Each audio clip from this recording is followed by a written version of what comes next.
They are antiques, and in many cases, I should mention a lot about that. Many of the pieces, about 80% are family heirlooms, so many of the pieces are over 100 years old. And they're still around. And I've got stories behind all of those, and that's not another story. Oh, but anyway, Pike County, there were bushwhackers, there were abolitionists, there were slave hunters, everybody was here. And they all had their eyes out for who they could get away with, or what they could get away with. And so, as this was a major port along the Mississippi and ships would come in here, down in the square area that's now open area, they also had, that was the auction blocks were down there. And go down, buy yourself a couple of slaves and go on that. Well, Mr. Johnson, or Captain Johnson, being a Southerner and loved the Southern architecture, and his ships would always go downriver and back up to St. Louis or here. And this house is designed to have, or hold, or house, I should say, slaves. There were indoor and outdoor, and on the windows down below, there are bars on them, there are stockaded doors. So it was designed to hold either in or out. Some question on that too. But, so, it would not be uncommon for him to have slaves here. Well, when Captain Johnson died in 81, right? No, 61. I'm sorry, you're correct. 61, I got the one part right. I look at too many dates. In 1861, shortly after the house was finished, so he didn't live here but a handful of years.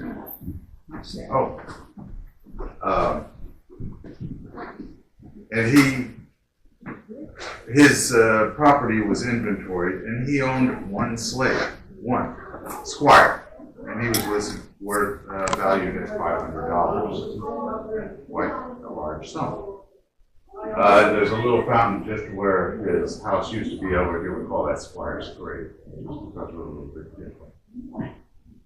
Well, there's quarters for indoor slaves, there are quarters for outside slaves. Only one was reported.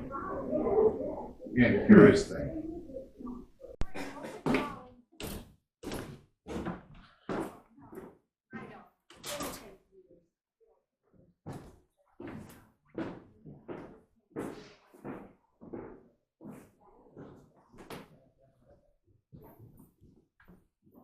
This is the marble tops or original pieces. Original being that the marble tops came from my family for about 4 generations, 3 or 4 generations. So about 100 years. You had said in the other room that they couldn't, Captain Johnson's grave is not in the cemetery. Did I hear that correctly? That's right, Captain Johnson doesn't have a grave over there. Do we know where his grave is? No.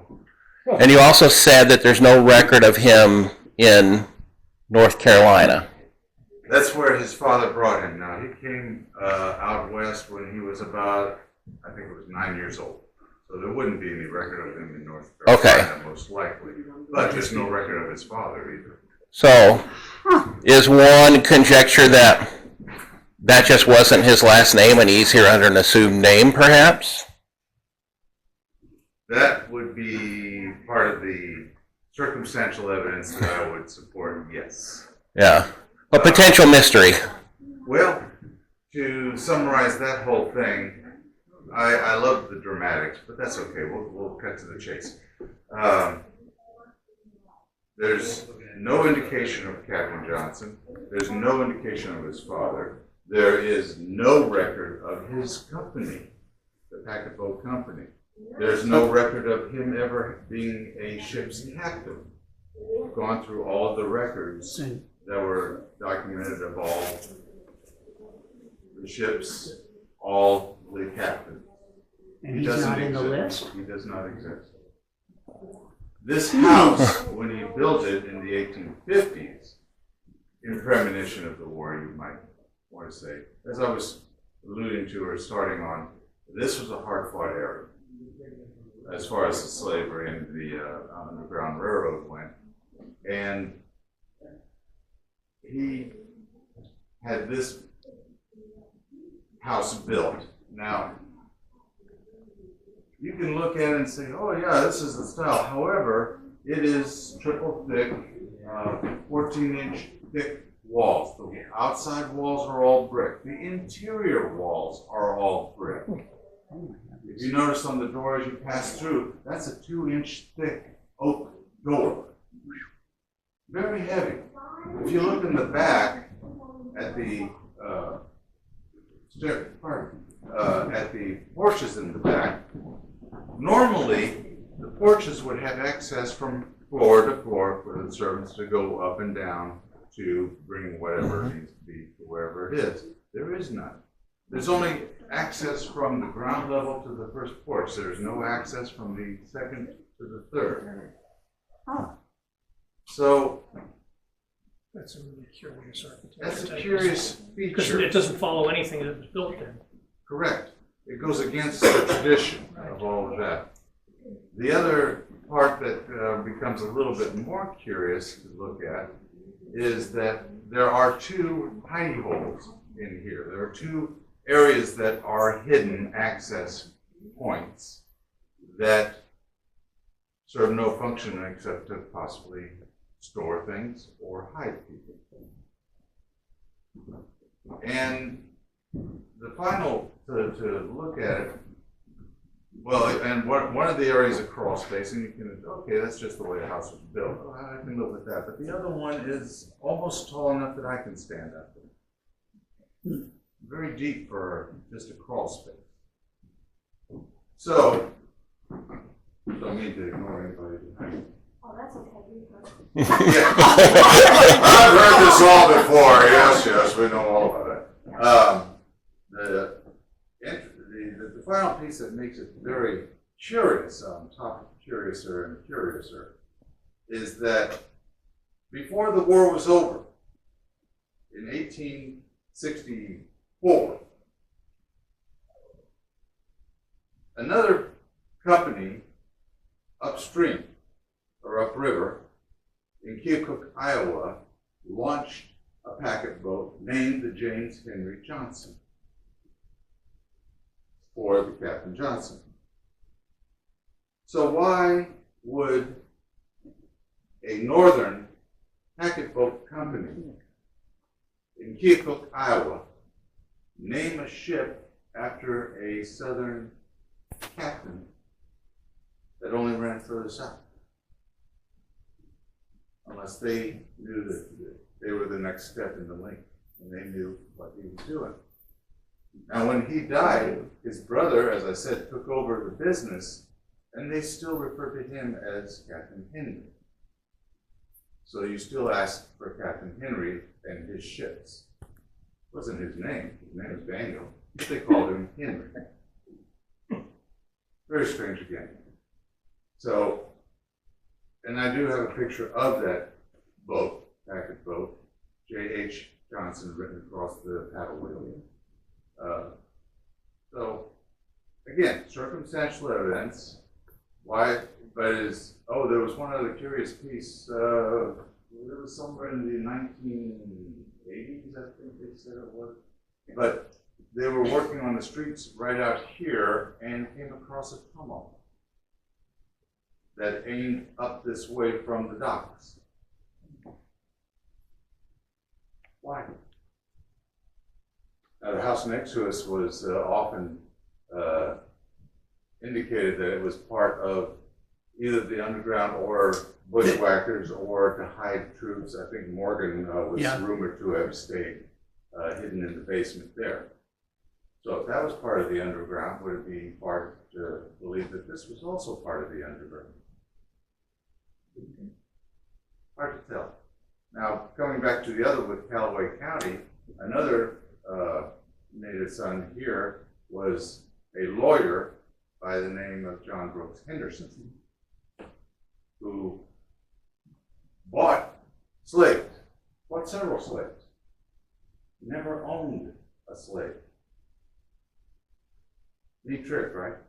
He was a lawyer, and it would not be uncommon to believe that he went down, if he could afford them, would purchase a slave, teach them to read and write, which was against the law, and hand them their papers of freedom,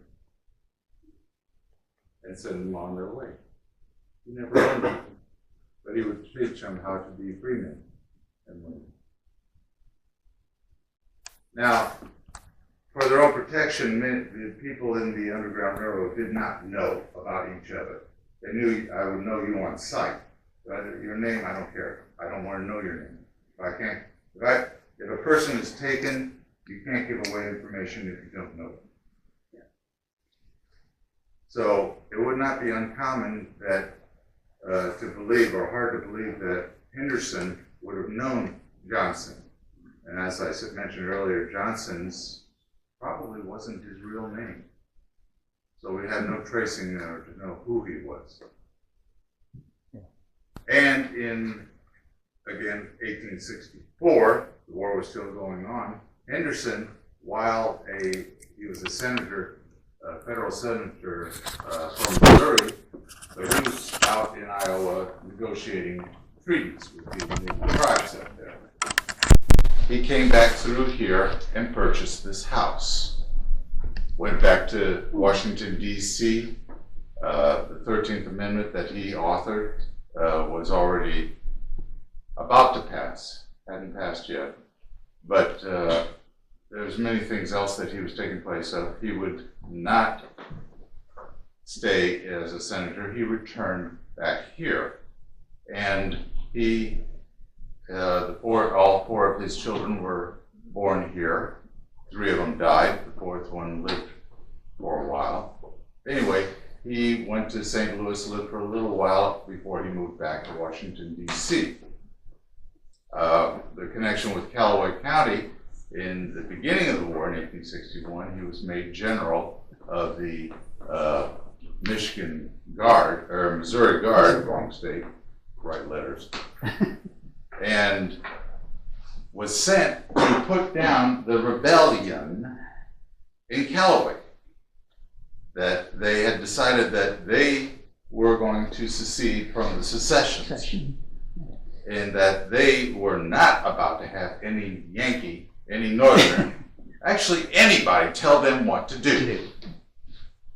And so they had mustered up a bunch of stuff, and they were determined to fight anyone. Well, Henderson was sent out with his forces, which outnumbered the citizens of Callaway, and very easily could have overwhelmed them. However, his mission was to ensure that they would not join the Southerners. Okay, that's fair enough. Henderson was, by most terms, you could call him a pacifist. If you could talk something out or negotiate out, why fight? He would rather talk than fight.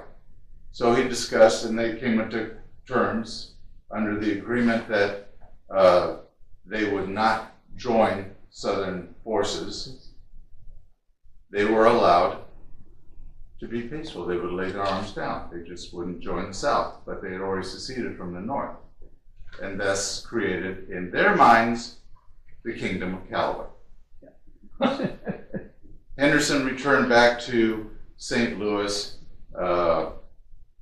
Jeff City wasn't really thrilled with that result. They didn't like that, but they couldn't do anything about it. So they made him senator, sent him off to Washington, put another general in command, and then that general went over and kicked Callaway's butt. So they got, the others got what they wanted, but Henderson got what he wanted, which was a peaceful resolution to what he was sent to do. Well, let's see, where were we? So Henderson became one of the other owners. Another interesting oops that happened in this house, as there are a lot of them. And I mentioned about the annexation, or the addition, the next addition that was added on to the actual city of Louisiana. The property line goes right through the house, diagonally through the house. So this property right over here is part of the new addition. This property over here is part of the city of Louisiana. The original property where his house stood was also part of Louisiana. So there were 3 properties that were here. And they would always, well, I bought this property, therefore this house is mine. I bought this property, therefore this house is mine. And so the argument went on until the 1940s. That's almost coming up on 100 years of this kind of yank. And Stark was the one who wanted to purchase this, but there was a debate as to who actually owned it. And Paul Stark, thank you. And his wife wanted to buy this place. She wanted a place to store her antiques. That's what she used the house for. Stark Nurseries, the very same. And so he took it to court, they took it to court, and the judge looked at the whole situation and finally ruled, well, who's been paying taxes on this property? Oh, I've been doing that. Who's been paying taxes on this property? I've been doing that. Who's been paying taxes on that property over there? Crickets. Uh-oh. Okay, first one to come up with all the back taxes for that one wins. Stark got it. And that was the unification then of these 3 lots into one. But just like Texas, we could secede and divide this up into 3 sections if we wanted to again. No, don't do it. So that was a bit more of the fun on here. Some of the other fun things about the house itself, you look around, a large percentage is still original. The plasterwork that you see up above is original. That's not wood, that's all plaster. A couple pieces fell off. Eventually I have to repair them. Anyway, you can kind of. Oh, yeah. That's all it is. Plaster. Yes. Not too much. Yeah. That's it. As I mentioned, the walls, the interior walls, now there were 13 fireplaces in the house originally. 9 of them are still here. The rest of them, there's remnants of where they were.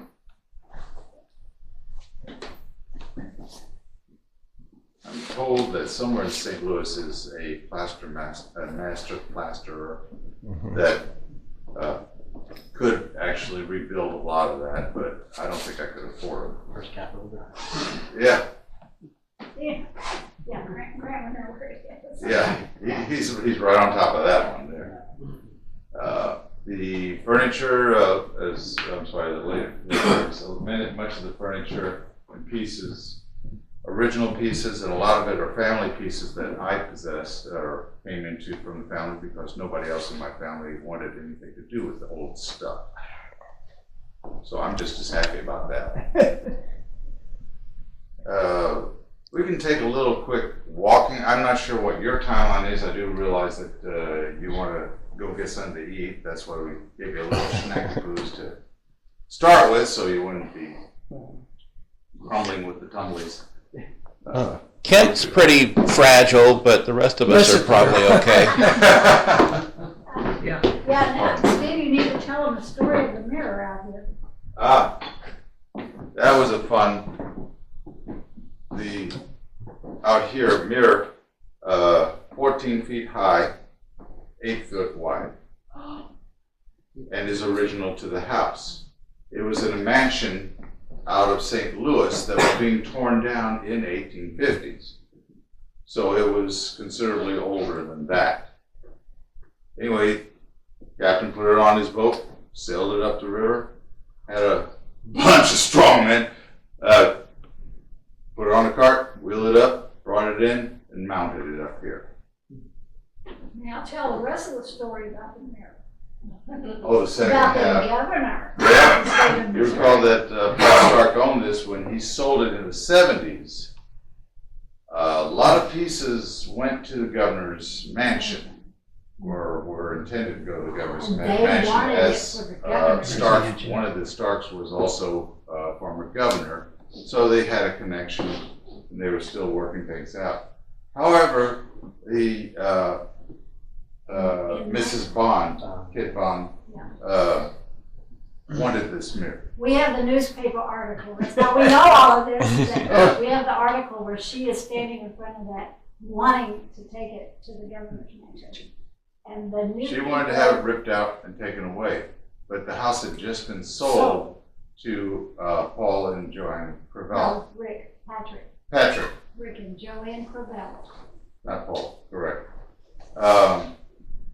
And Patrick just said, no, that's with the house, that belongs with the house, and it will stay here. She wasn't too happy with that answer. No. And if you go to the governor's mansion, you'll find about a quarter-size replica of much the same thing there. So she found one, but couldn't get anywhere near that size. And It needs to stay with the house. Yeah. the light fixture in the hallway. And the light here, the chandelier, if you look up close inside, the oil lamp is still in there. It was electrified. And this came out of the Visitation Academy out of St. Louis, North Side.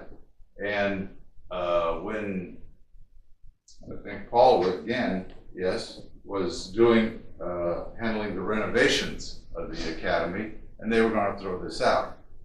And It was Theodora, Mrs. Stark's father, was the head of the Visitation Academy. They were going to throw that in the trash. that's what. Oh, thank goodness. And they she said, had no, the house. you put it up here. And here it is, yeah. Now, when this house was sold to Haynes Moss, and yes, relations, that was here. But then when he bought the house, and then he came back in, and it was gone. Somebody had torn it out. Oh, And along with several other pieces out of here.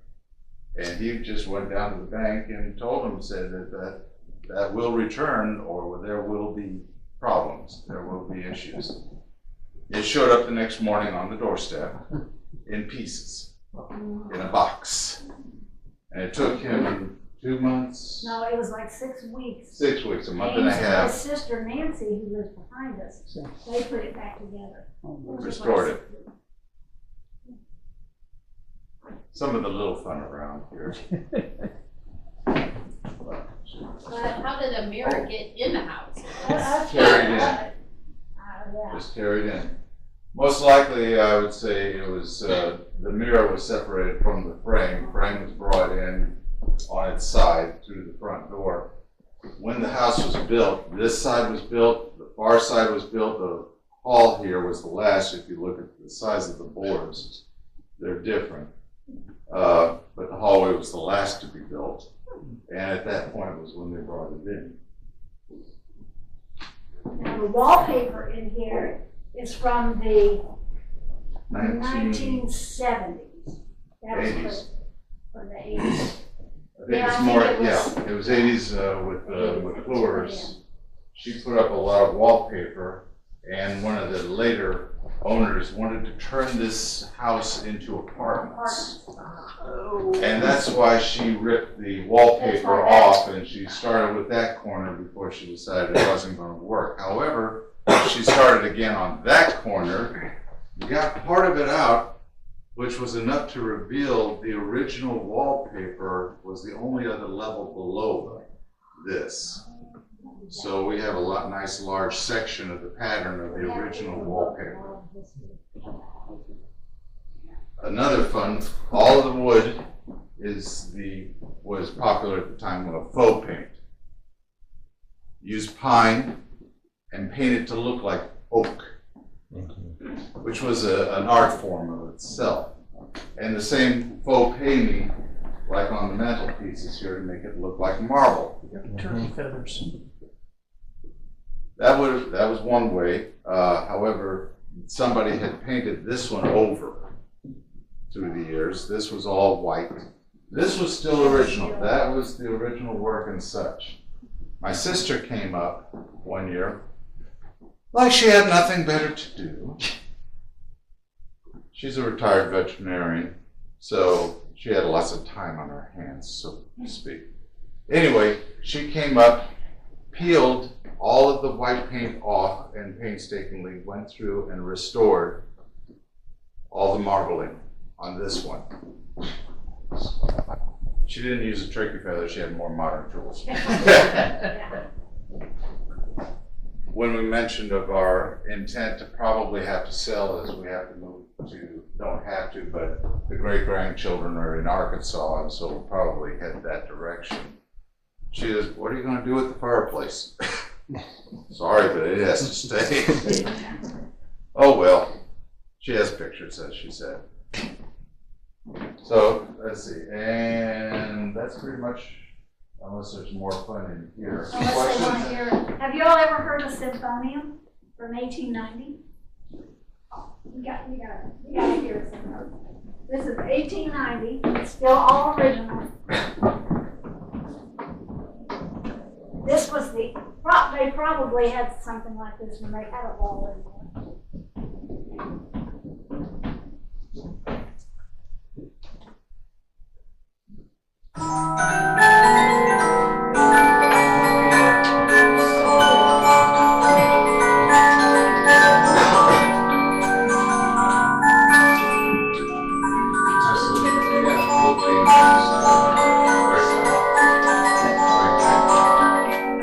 Young kids today probably don't handle it.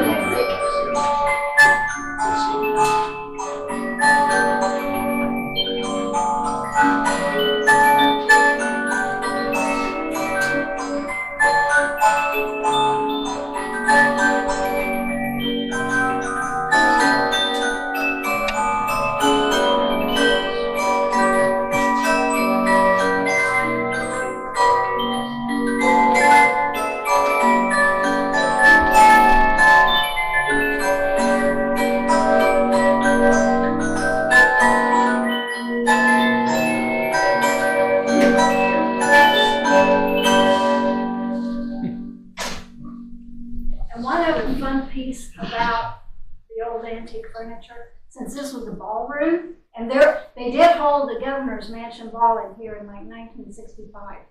They had 250 people in the house.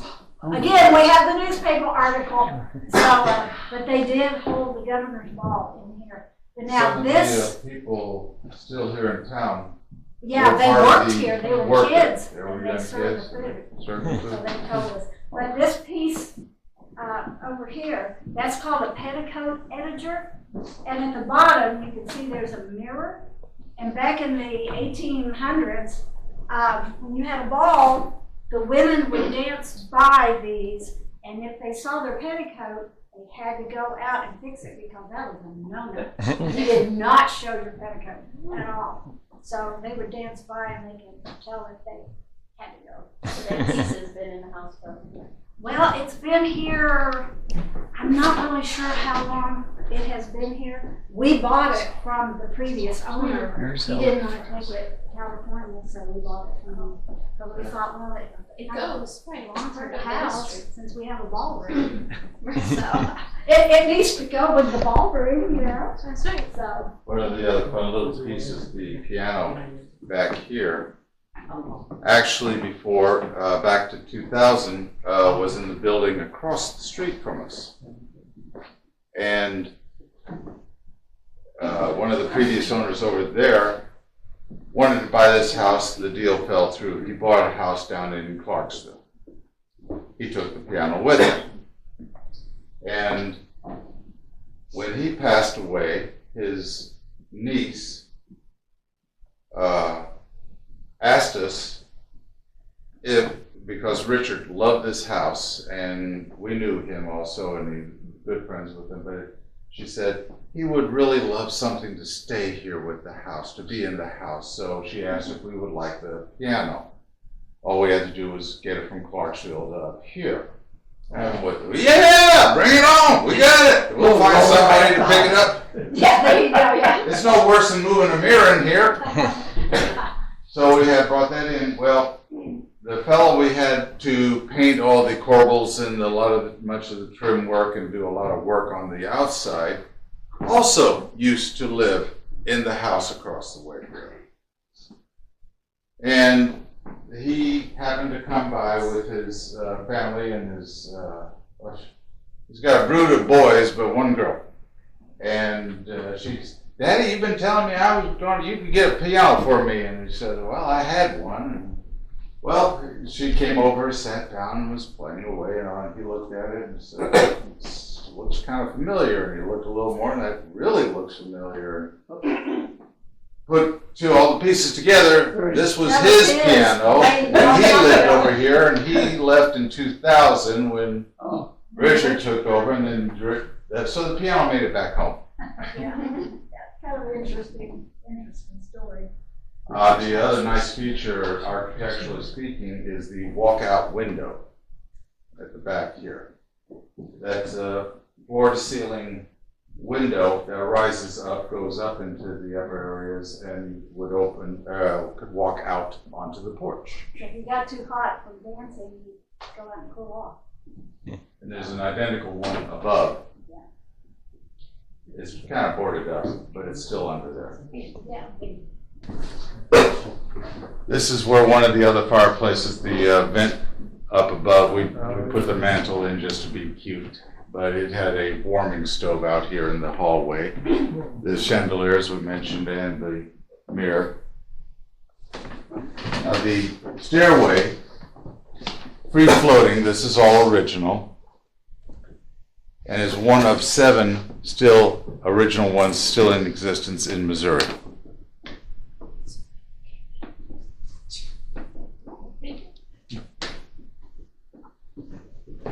Another fun, I always like, the transom windows pivot rather than raise. Yeah, normally they'll have a little control knob on the side. However, now you got to be able to reach up and move it. Carry a ladder around. That's what servants are for. And sticks. We can go up. Have you all go on up here? During COVID, that was my fun task. Strip the carpet off and restore the stairs. I got this far. It's beautiful wood underneath here. It's a shame they would have ever thought about covering it up. I know. It's ridiculous, isn't it? But the hallway originally would have gone all the way to the front of the house.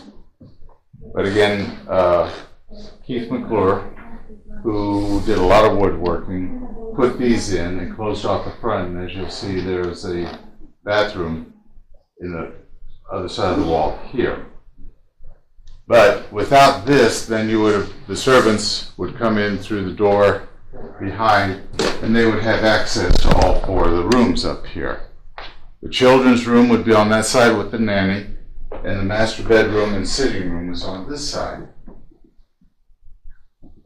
We can take a look inside here if you wish. And up the stairs, of course, is to the tower. Now, Mrs. McClure made doll clothes and worked with a lot of miniatures, and that's why she had Keith made the bookshelves for her to display all of her work. Brought the gas in for gas lighting. That one still has the arm on it. I have the arm for this one, but it has fallen off. I have to repair that one. And there are several others. One fun spot is on the side over here. Hey, John and Mary. Kind of a modern kitchen in there. That comes from another wonderful tale. There's another tale. When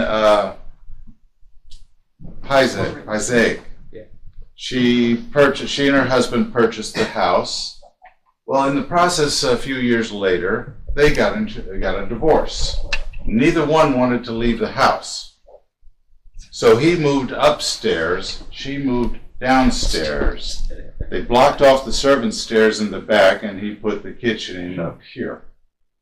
So you have a full set up on top and a full set down below, which is also why many of the doors have bolts and locks on them.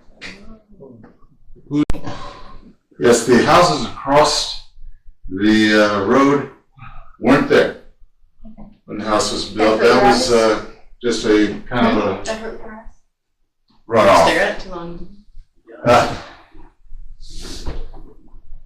The other fun, when they wallpapered, she left a space over here where people in the past have gone through and signed their names. Some were in the 1800s, some in the 1900s.